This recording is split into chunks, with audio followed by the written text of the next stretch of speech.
Hello and welcome to the Solution Point, where we talk about your solutions to your life, your business, and the law.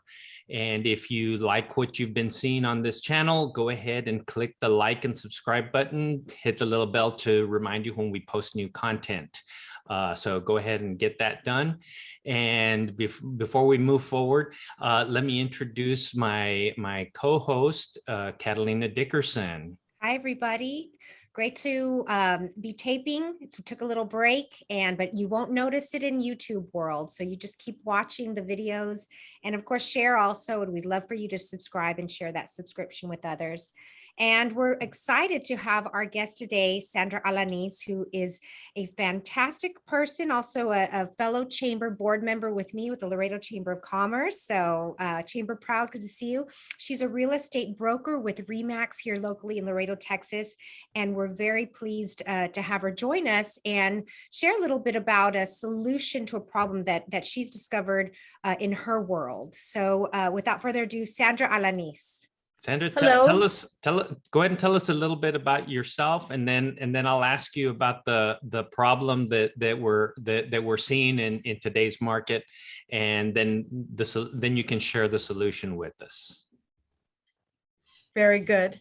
Yes, thank you so much, Joseph and Catalina, for inviting me to participate today. I'm very excited to share some of my knowledge. I've had my license for 16 years, but I've been flipping properties for 30 years. So you can say, yes. So you can say that I've been there, done that. I probably closed about 1,000 transactions in my career. So I've encountered just about every problem there is. I can tell you right now what we're experiencing, and I'm sure others have experienced this as well, is the market is very, very tight. And because of that, you're seeing multiple offer situations. Now, you know, the typical solution would be, of course, to offer above asking price. And you see that happening and occurring quite often. There was one house that we listed, I believe, got like 10 offers, and several of them came in at above asking price. However, I don't see that as a complete solution for one reason, and the most important reason. The housing market, I believe, is starting to correct itself. So what we're seeing is a lot of homes that have contracted over asking price are not making value. So the appraisal comes in, it does not make value, and what happens? Well, typically the buyer is not going to pay $20,000 more than the price, right? That it comes in at value. So is that the answer, to offer more than asking price? I mean, you can, and it may make value, but it may not. So if you don't have the extra cash, I mean, you can go into a whole, a list of things that you can do, but this is what I would do. And again, as a broker, this is what I tell my agents: make the contract as clean as possible. If you want to get that house, offer to pay the title policy. How much is that? And it's Texas title regulates the amount, so your realtor can tell you how much that would be. Offer to pay the title policy. Don't ask for a survey. Don't ask for a home warranty. Don't ask for repairs. Offer to pay the transfer fee. There's an association. Another way that you can make it look more attractive is that put a higher earnest money. Right now, it's typical that it's only they'll put like $1,000. In my opinion, it should be at least 1% of the value of the sales price. So the home is $250,000. The earnest money should be $2,500. However, if you want to make it look really attractive, you put $5,000 and you put your option of 3 to 5 days, meaning the house is not going to be taken off the market for a long period of time. Speaking of option, make that option fee higher, make it worth something, and then say that it does not get returned back to the buyer. Put $250 as your option fee and credited back to the seller rather than the buyer at the end of the transaction. There's several things that you can do. But I think most importantly, use a qualified realtor. I just got out of my association meeting for the Laredo Board of Realtors. And when I first became licensed 16 years ago, if there was 100, if there was 50 realtors back then, that was a lot. We have almost 600 licensed realtors today in Laredo. And you say, well, that's not a lot compared to San Antonio and compared to, I'm like, that is a lot. That is a lot.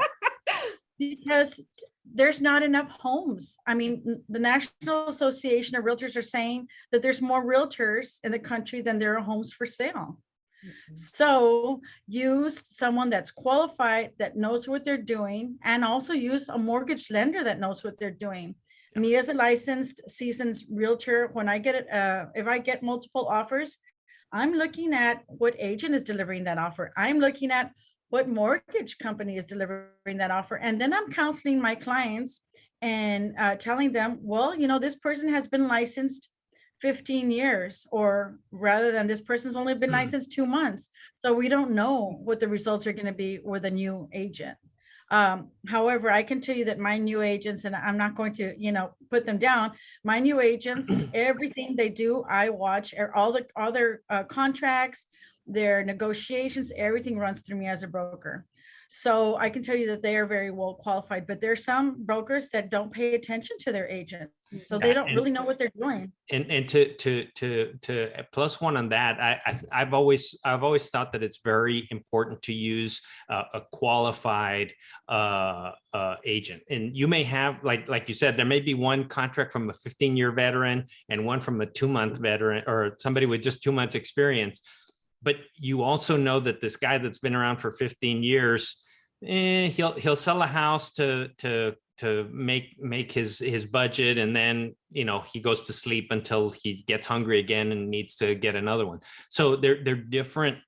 There are different ways that people work, and some I think part of the point of so many real estate agents is it's a lot of people who go and get their license, but it's a hobby. They do it part-time, or they get their license, but they can't sell. And after a little while, they say, I give up, and because they don't get the training, they don't get the backup, like what you're saying. I've even heard that there's some brokers that basically rent their license. Yeah. They say, hey, look, right, I'll be the broker in your LLC, and you pay me this much per transaction or per month or per year. But they're not looking over anything. They're not providing that guidance. And clearly we're near Halloween, because these sound like spooky stories. Like I can just imagine the mess that is left in the aftermath.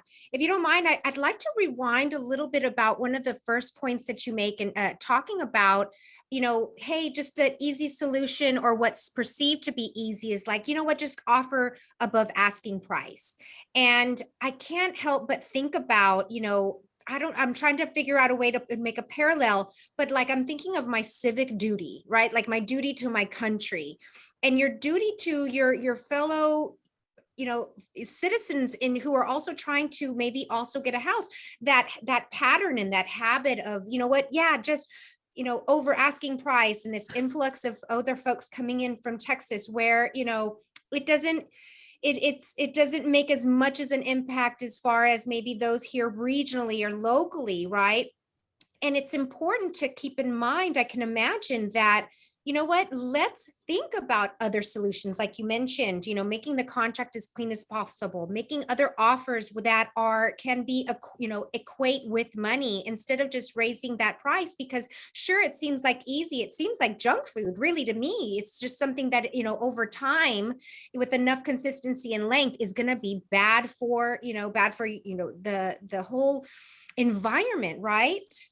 Right. And the shrewd new realtor, or maybe even like veteran realtor, will say, let's go ahead and make it for over asking price, because depending on how the contract is written, if it's an FHA or VA contract, it depends on how they fill out the form, but it'll say, they have to come back down to that sales price.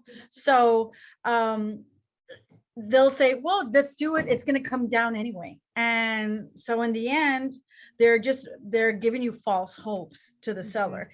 And that's why also, if you're going to be selling your property, you have to go with someone that knows what they're doing. And you're right about being a veteran, like even like myself, when I first got my license, I had been in business for 25 years. So I had the business, ethics. I had the business abilities.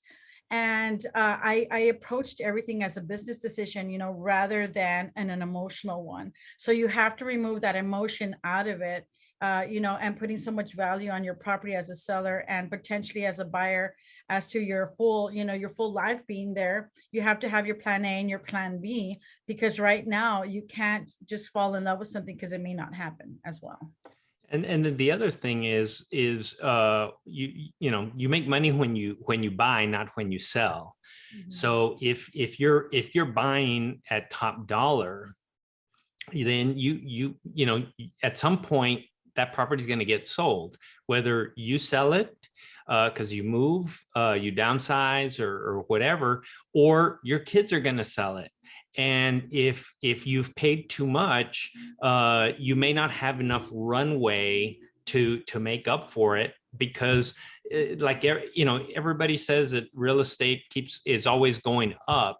But we've seen over the past 10, 20 years that that's not the case consistently. Over time it will, but there are still going to be troughs and valleys, especially when you get very volatile. So like right now we're seeing a lot of spikes because there's a lot of people leaving other high tax states and trying to come to Texas to reduce some of those costs, and and also high property prices.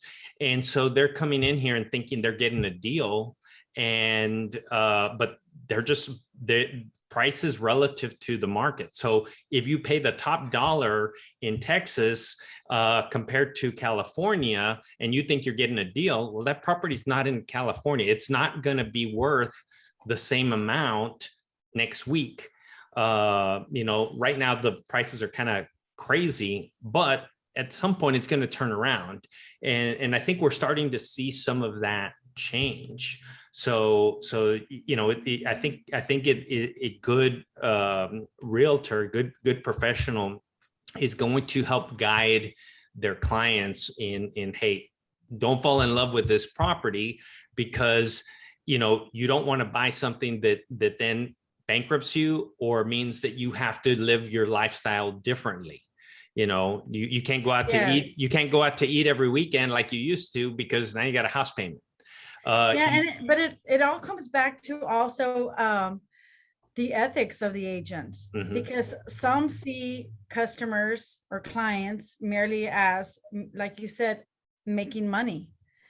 You have to put, and that's not our fiduciary duty, is not to ourselves. Our fiduciary duty is to our clients, and not the end result being the money that we put in the bank. It's the money that the client puts in the bank. So you're absolutely right about that. And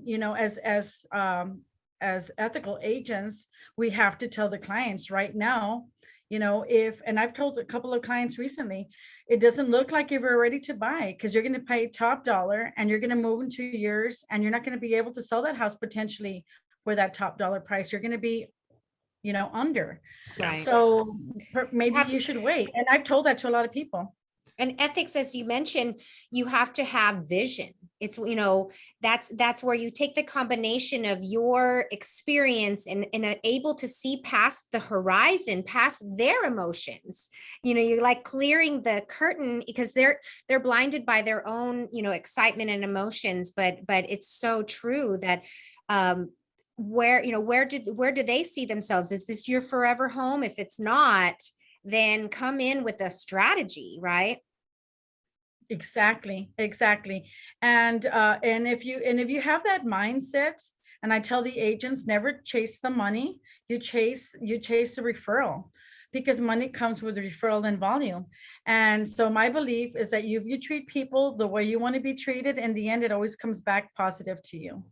I love that. The chase the referral. I hadn't heard that before. I always tell the agents, never chase the money. Yeah, and I've been in business, I've been in sales since I was, at least 18 years old. And I can tell you that I never even checked to see what the commission is, the broker's fee. I never checked to see how much I'm making. I never really have, just because I'm not interested in that. My interest is in the sale for the buyer or the seller, and to make sure that they're making the absolute most they can from the whole process. Sounds good. Yeah, and so I think just to kind of put a little picture of what today's market looks like, I think somebody shared with me. They said, Mike, right now the real estate market is like playing musical chairs with 3 chairs and 20 people walking around. That's funny. Does that kind of sum it up? Yes, yes, it does. However, again, they should have added that there's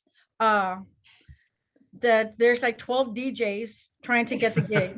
And those are the realtors. Yeah. And so, so right now, with this market, there's, I guess, a lot of thoughts about, well, should we stay on the sidelines and wait for prices to go down, or should we, regardless, move forward? I mean, correct me if I'm wrong, in every market, there's still deals to be found. Right. There is. And I love that you say that, Mike. And that is why when I chose to go solo, my idea was to go with a large franchise. And I looked into several franchises, and I really loved Remax for what it stood for. We had the same basic core values. And so that's why we bought the franchise. And Remax as a franchise tells us that we're going to be seeing the same growth potential within the next probably 18 months. They do analysis of what's up within the, a year and a half to 2 years in advance. And we just came out of our broker owner meeting, our national meeting about 2 months ago. And that's what Nick Bailey, the president of Remax, told us. It's going to be another good 2 years. So, but having said that, I also know, having been in sales this long, that there's a home for every buyer. Even the house that you think, oh my God, nobody's going to want that because it needs paint and it needs this and that. Most buyers today want the shiny and brand new thing, but there's a lot of beautiful homes that just need a little TLC, a little paint, gardening, whatever the case may be. And, look for those homes, because you're not going to have as much competition either. Yeah. Sandra, and speaking of kind of, dolling up some old gems, what do you see? And this is like a passion of mine. I love Laredo. I really do. I love, seeing the older homes and the heights, the downtown, and they need more than TLC, a lot of them, and they are worthy of, getting that touch. Do you see, or have you seen anybody like coming in like, what, I want to start to invest in this community and start to turn things around, or are there blocks to that? I love that. And I love that you say you love Laredo, because I'm born and raised in Laredo, graduated from, local schools, went to J.W. Nixon High School, Go Mustangs. Yeah, go Mustangs. And then, I was supposed to go to Texas A&M and College Station. I ended up staying home. And I graduated my bachelor's in business here at Laredo. It used to be LSU back then. So I'm a huge proponent of Laredo. And I grew up in the Heights. I grew up across the street from Lamar, if you're familiar with that, on Lane Street. And now guess where I live? I live on Gustavos, which is like 3 blocks down from where I actually grew up. I'm a huge, huge lover of the Heights. And you do see people coming. I just had an investor call me about 3 months ago. He's working on something else right now in California, but he is looking to invest in about 20 homes in Laredo. And I'm super excited. He's told me, Sandra, I really want to focus on the north side. That's what I was told. And I'm thinking to myself, you should see where I live, sir. I live on a 16,000 square foot lot with a house that was originally built in 1959. And it has amazing trees. That is, I want that neighborhood to get back to its former glory. Right. And so hopefully I can convince them of that, because I know the homes will sell quickly, because if you grew up in the Heights, you want to go back to the Heights. It's great. Mhm. And, if you live, and I'm sure, Mike, you remember Chickalin's back then on Arkansas. Yep. I live catty corner to Chickalin's. So we walk to the corner store and we buy our meats and we buy our groceries. So how much better does it get than that, And so, yes, we do see people coming back around and wanting to invest in the area. But some people are scared because they know that it's going to take money, but it's a beautiful community, and we know all our neighbors, and it doesn't get better than that. So Yeah. we welcome people to come back to the Heights That's good. That's and good. downtown. We're hoping also to put in our efforts. We'll save that for another podcast, and we'll just tease it here. We'll tell you about it on the side. But yeah, we are also big proponents of developing and helping the Heights, then the rebirth. So more on that later. But we would love to also, and you spoke a little bit about core values, and we know your time is valuable, so we don't want to monopolize your time. But we always end off talking about, maybe what your favorite core value is, and what we see a core value is maybe, when you're up against a challenge or a question and you're not sure which way to go, what is the core value that kind of sets you straight for your answer and for your solution? So if you could share that with us, we'd love to hear it. The core value that I live by and that I was taught, as a child, and it continues with me today, is just keeping integrity. And integrity means many different things, but for me, it means that I need to keep my integrity towards myself, towards others around me, even when it doesn't benefit me. Because if it benefits me, it may not be, something that won't be good for someone else, then I'm not, living my core value, keeping it, real. So it's really important for me to be honest, truthful, and just fair, because most people don't live their lives like that. And in the end, I just really think that, you put goodness out there, it comes back to you. Equally, if you put badness out there, it's going to come back to you as well. Yeah. So I really am a true believer in karma. So I try to live my life every single day with integrity, and always to do something for others, because you don't know, you see a person, and I was like I said, right now I was in a meeting and there was nobody was smiling, no one looked happy. So of course, I have to make others happy. So I'm doing all these hand gestures to make someone laugh, and I saw someone smile, and I'm like, I know they're laughing at me, and they're laughing with me, because it's important to be happy, keep your integrity, just be peaceful. There's no other way to live. Yeah. I need to sleep. I need to sleep soundly. And integrity is very attractive to clients. Clients that know that what you say is what you're going to do, right. They really will be attracted to that. The referrals will come to you, because they're going to know, if Sandra says this is a bad deal, it's because it's a bad deal. It's not that she says, oh no, that's a bad deal, I'm going to do it, and not because I'm going to get the thing behind your back.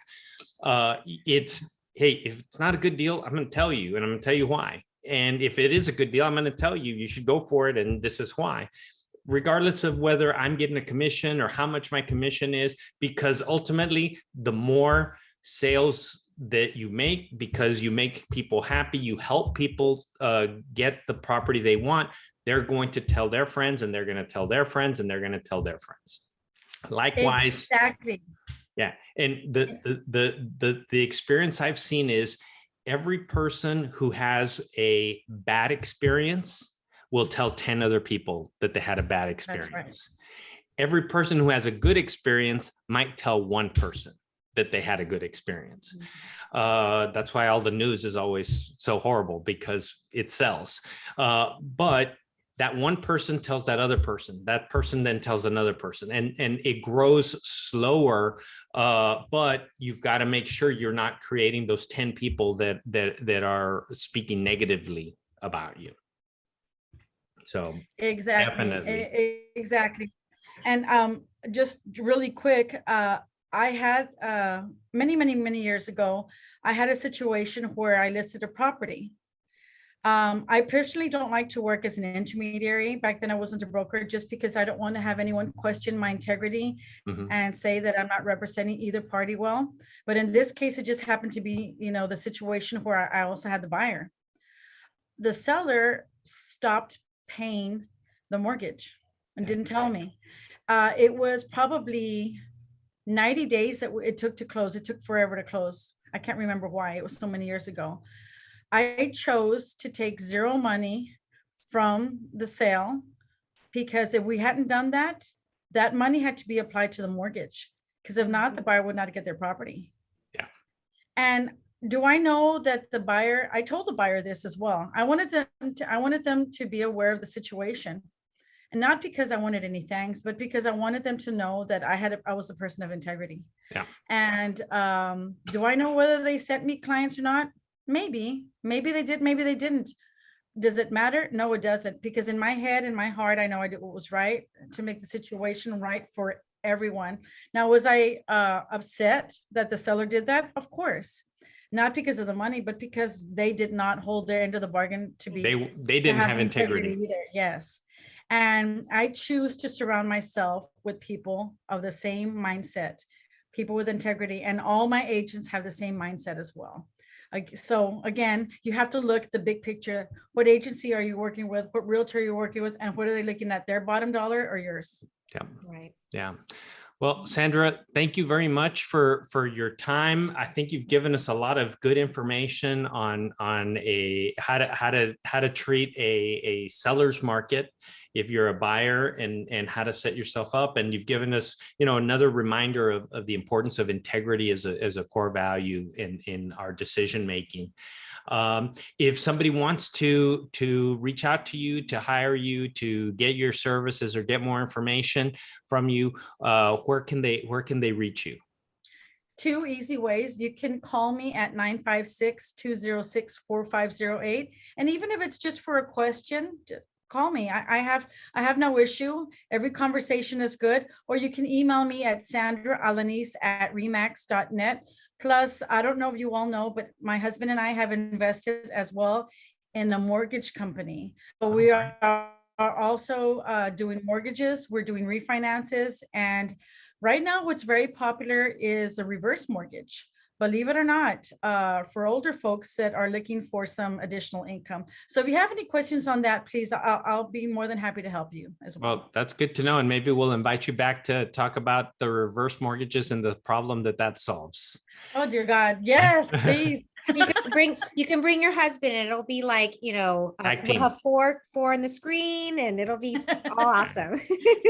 Sounds good. Thank you again for inviting me today. All right. Well, thank you very much. And to our viewers, thank you. Remember to hit the like and subscribe button. If you're listening to us on a podcatcher, go ahead and like us and subscribe to us. The more people that like us, we get more attention, and we're able to get the good word out to the more people. Thank you again for listening to and watching The Solution Point, where we have solutions for your life, your business, and the law. Thank you very much, and we'll see you guys next time. Thank you so much. Bye-bye. Bye. Thank you. Have a good day.